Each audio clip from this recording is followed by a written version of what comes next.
അവർ ഇപ്പോൾ ഡിമാൻഡ് ചെയ്തിരിക്കുന്നത് ആദ്യത്തെ 2 വർഷം ബിനുവിൻ്റെ മകൾക്ക് ചെയർമാൻ സ്ഥാനം കൊടുക്കണമെന്നും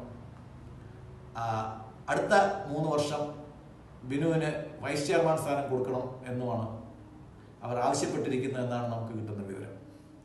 എന്തായാലും പാലാ മുനിസിപ്പൽ കൗൺസിൽ പുളിക്കക്കണ്ടം പ്രദേശത്തിൻ്റെ വിരൽത്തുമ്പുകളിൽ ആയിരിക്കും അടുത്ത 5 വർഷം.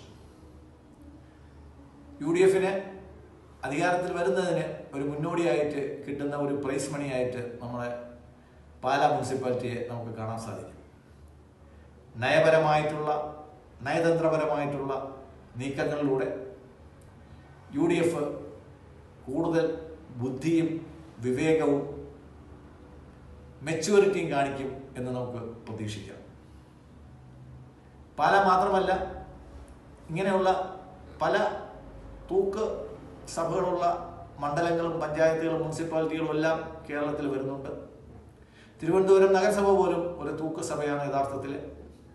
BJPക്ക് സ്വന്തമായി ഭൂരിപക്ഷമില്ല. 101 അംഗസഭയിൽ 100 അംഗങ്ങളിൽ ഇലക്ഷൻ മാത്രമേ നടന്നുള്ളൂ. 50 പേര് CPM